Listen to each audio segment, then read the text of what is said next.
I was alone. I don't usually drink much, but yesterday I happened to meet an old friend and we decided to have a drink. It's nice to have old friends. No matter how old you are, you can still feel like a young boy again when you talk with your friends. Me and my friend went to my favorite bar and had a lot of drinks. That didn't go so well. The next thing I know, I'm asleep on my front porch. Before I knew it, it was morning. My head hurts like a cancer. I feel nauseous. Oh, shit, I drank too much. I called out to my wife, who was supposed to be home, "Hey, bring me some water." But she didn't answer. I think she's out. Usually she's home in the morning. I'm a heartless man who leaves his beloved husband asleep at the door and then goes out. Still, I've had too much to drink. I don't remember how I got home. I haven't had this much to drink in a long time. Well, it can't be helped. I hadn't seen my friends in a long time. I don't see how I could go on without drinking. It's been a long time since I talked to him. With him. Huh? I was trying to think back to yesterday, when I realized something was wrong with me. Who was that guy? Who was the friend I drank with yesterday? It often happens that I drink too much and lose the memory of the time when I drank. But it was never the case that I couldn't even remember the person with whom I drank.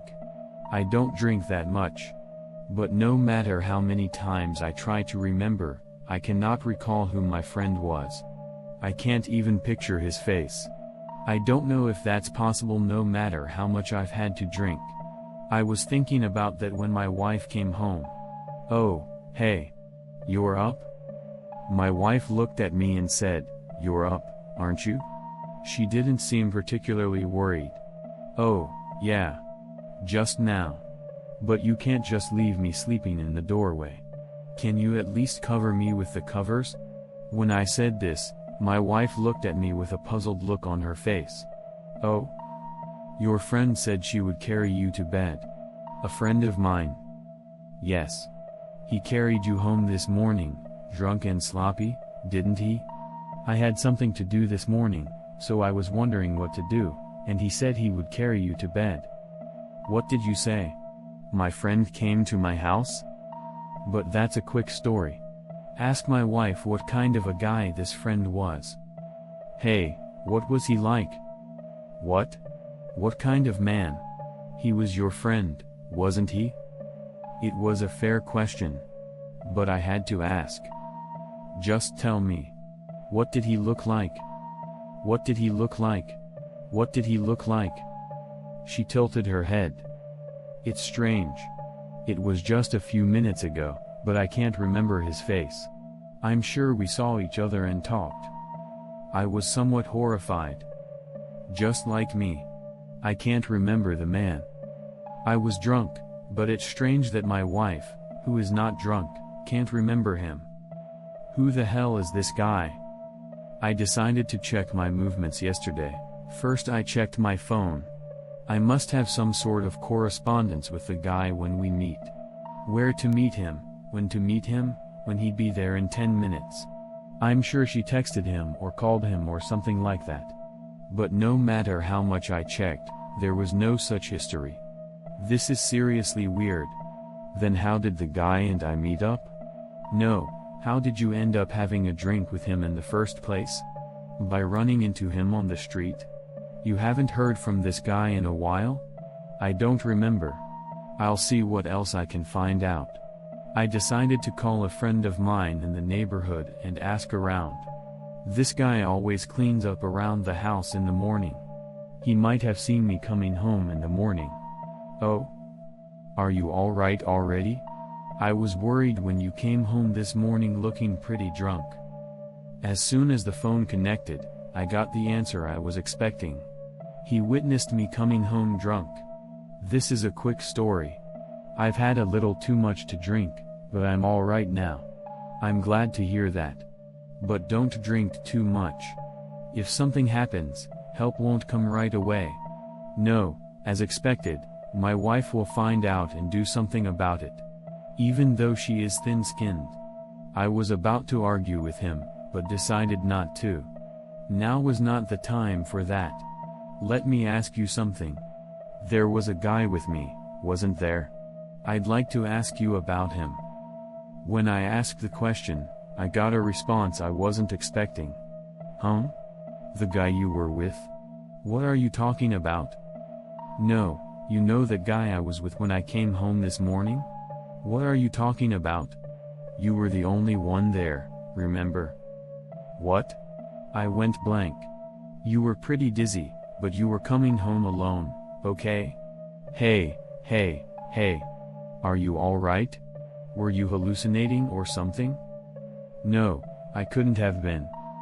I couldn't deny it. I couldn't remember his face.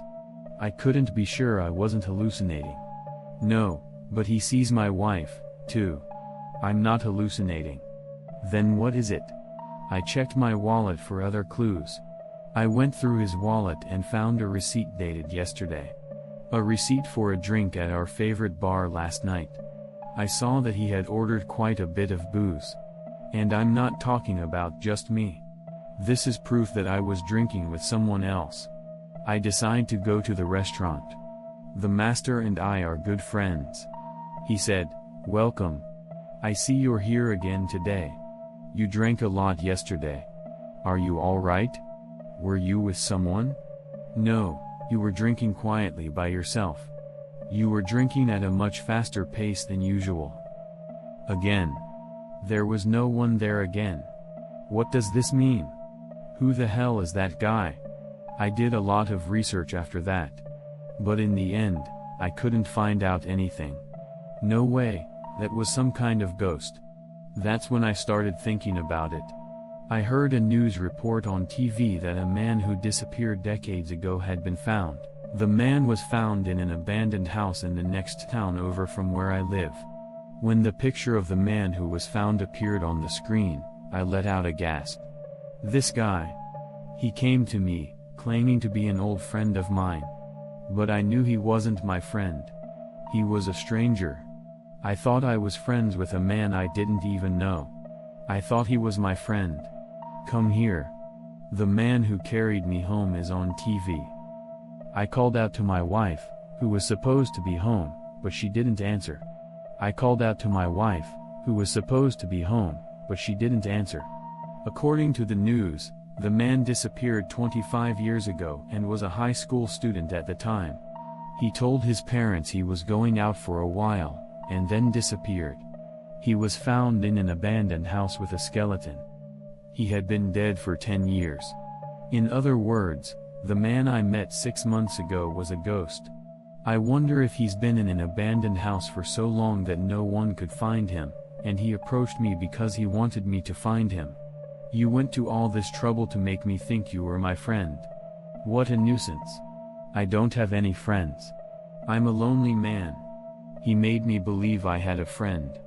What a guy. No, that's not important. I'm just saying. I let a ghost into my house. I don't know if this is safe. I wonder if I'm cursed in any way. The next day, I decided to tell the master of the bar what had happened. The master is a very open person. He might know someone who knows about the occult. What? The fake friend you mentioned before was a man who had disappeared and died a long time ago? The master was quite surprised. Yes, it's true. Yes, it's true. You know he was found in this neighborhood. It was on the news. You mean that it was haunting you? I don't believe it. Well, I don't doubt it. But I'm serious. I've got this thing in my house, and I'm worried that I might be cursed. I'm worried that it might be cursed or something. Do you know anyone who knows anything about the occult? The master looked puzzled. I'm not a big fan of the occult myself, but I'm not very bright in that area, the master said. But I never thought such a thing could happen so close to home. I hope the other one hasn't turned into a ghost too. Huh? One more. Another one? What are you talking about? I mean the one who was found. You're talking about 2 people, right? 2 people, a man and a woman. 2? No, it's 1 person, isn't it? That's what they said on the news yesterday afternoon. I see. Then you haven't seen the news. Since then, the information has been updated. Another person was found in the same place. Another person was found in the same place, also skeletonized. The other one was a woman. So it was. I didn't know because I'd walked away from the TV the moment the guy's face came up. Master took out his phone, operated it lightly, and showed me the screen. These are the two. Are you all right? Don't tell me that the woman is also approaching you? I looked at the screen. Master was right. 2 people were found. 2 pictures of them. One of them was a man who approached me and said he was a friend of mine. The other one. I ran out of the store the moment I saw the other one. No way. No way. No way. This is a mistake. This can't be happening. As I thought this, however, each of the strange feelings I had felt several times before came back to me. Why was I left at the door until noon? Why was that man invisible to anyone but me and one other person? I kept saying no, no, no, no. Eventually, I arrived home. I tried to say my wife's name. But I couldn't. Not because I was out of breath from running. I couldn't remember my wife's name. Not just her name. I couldn't remember how I'd spent my life with her. I thought I'd been with him all my life, but I can't even remember bits and pieces. The only thing I can remember is his face. Because I saw it just now. The other one who disappeared. That was the woman who was supposed to be my wife. I realized I never had a wife. The one I thought was my friend had disappeared and died, just like she was someone else. The one I thought was my wife was someone else who had also disappeared. I've been alone my whole life. I thought I was used to it. And now it's broken. I'm cursed. This concludes this story. Thank you for listening to the end.